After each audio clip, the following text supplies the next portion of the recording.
Hi everyone and welcome to another Korean lesson from Korean Studio. My name is Kim Gi-hwan.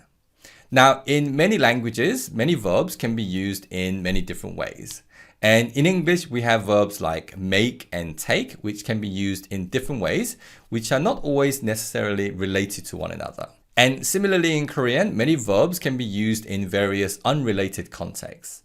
So today we're going to focus on learning about how the verb 보다 can be used in many different situations. Now, the most common use of the verb 보다 is to talk about seeing, watching, or looking at something. So we can use the verb 보다 to talk about seeing a friend, watching TV, or just simply looking at a magazine. So we can say sentences like 저는 친구를 봤어요. I saw a friend. 저는 친구를 봤어요. 저는 TV를 봤어요. I watched TV. 저는 TV를 봤어요. 저는 잡지를 봤어요. I looked at a magazine. 저는 잡지를 봤어요. So in all these sentences, we use the verb 보다 to talk about seeing, watching, or looking at something. Though in the last example, depending on the context, the verb 보다 can also mean to read. And 보다 can also be used in numerous compound verbs to talk about slightly different ways of seeing something. So we can say 바라보다, meaning to look or to gaze at something, 찾아보다, to look for, and 둘러보다, to look around.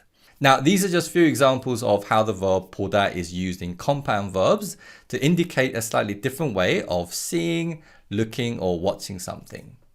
But let's now consider how the verb 보다 is used in other situations. Now, another common use of the verb 보다 is to talk about meeting someone. And this is similar to the verb see in English because we also use the verb see to talk about meeting someone. When we use the verb 보다 to talk about meeting someone, it implies that the meeting was planned and that there is a purpose to meeting that person. We don't use the verb 보다 to talk about randomly meeting someone. So let's say that on Friday, you make a plan to meet a friend on Saturday to watch a film. Then at the end, when you say your goodbyes, you want to say something like, okay, then let's meet on Saturday. Then you can say, 그럼 토요일에 보자. Then let's meet on Saturday. 그럼 토요일에 보자. So as you can see, we use the verb 보다 with 자 to say let's meet. To give you another example, let's say that you meet your colleague at work on Monday morning and she asks what you did at the weekend.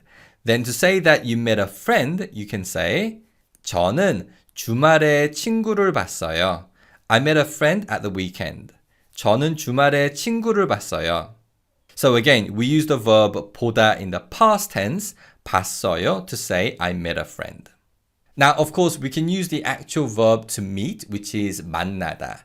But using 보다 to talk about meeting someone is as common as using the verb 만나다. Now, another fairly common use of the verb 보다 is to talk about peeing and pooing. So yes, we use the verb 보다 to talk about seeing something, watching something, as well as meeting someone. But we also use it to talk about peeing and pooing. However, one thing to note with using 보다 to talk about peeing and pooing is that the expression is quite formal. In Korean, when we talk about peeing or pooing, we use the nouns that mean pee and poo with a verb that describes the action, so to speak. The informal words for pee and poo are 오줌 and 똥, and the formal words are 소변 and 대변. Now, when we use the informal nouns to talk about peeing or pooing, we can use the verbs 싸다 or 누다. But with the formal nouns, we use the verb 보다.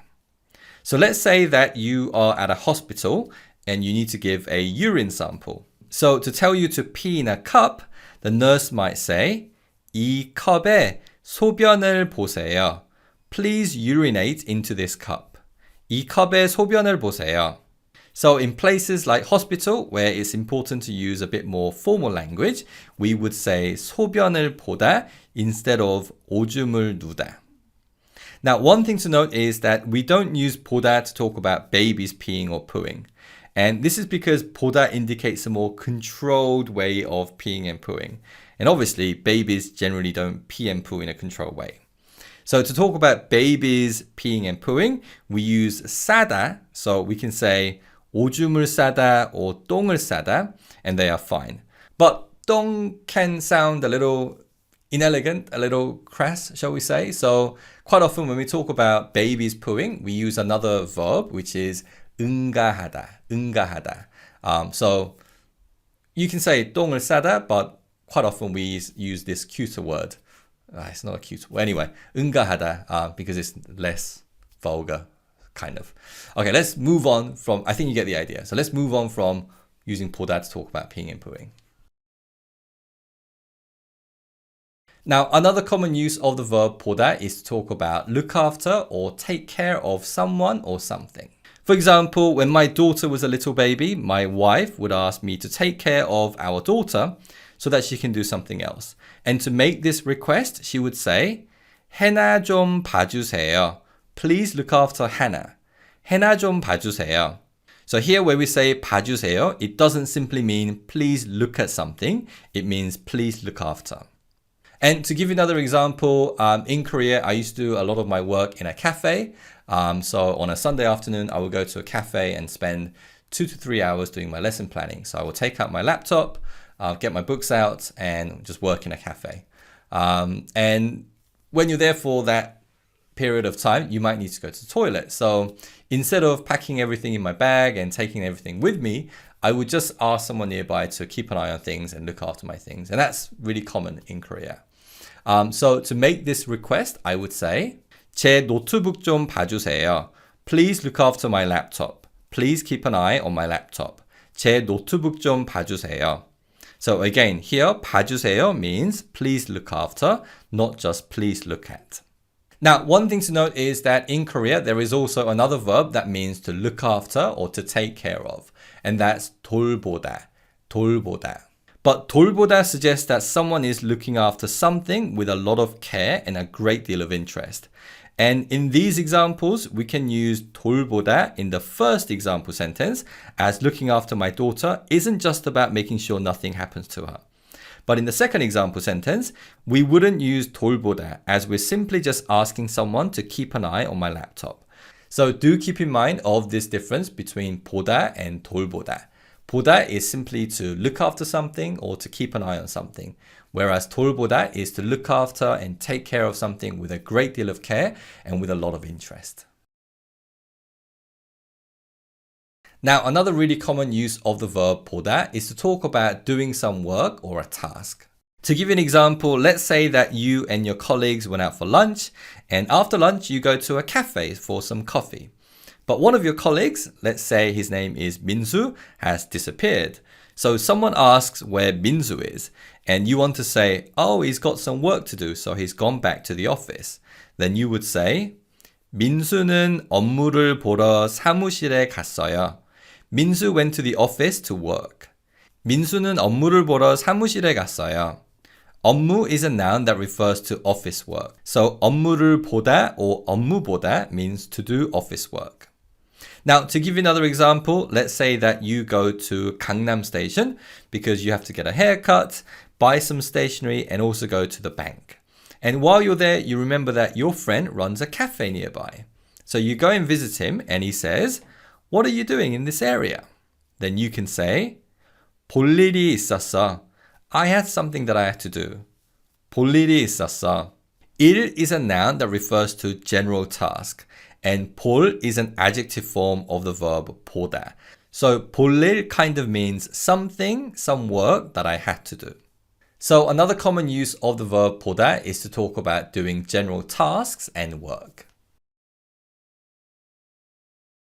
Okay, so the final use of the verb 보다 is to sit an exam or to take an exam. Even in English, we have two different ways of saying it depending on which English you use. In British English, it's to sit an exam, and in American English, it's to take an exam. And in Korean, we use the verb 보다. So to sit an exam or to take an exam, it's 시험을 보다, 시험을 보다. However, in Korean, we can also use the verb 치다, which is more commonly used to mean hit or strike something. So to talk about sitting an exam, we can also say 시험을 치다, 시험을 치다. Now, both verbs, 보다 and 치다, are commonly used to talk about sitting an exam. But in general, it's slightly more common to use the verb 보다 to talk about sitting an exam. Okay, so today we focused on looking at some common ways of using the verb 보다. Now, the verb 보다 can actually be used in many other ways as well. But in this lesson, we focused on some of the more common uses of the verb 보다. I hope today's lesson was again fun and interesting, and I hope to see you soon again. Bye-bye.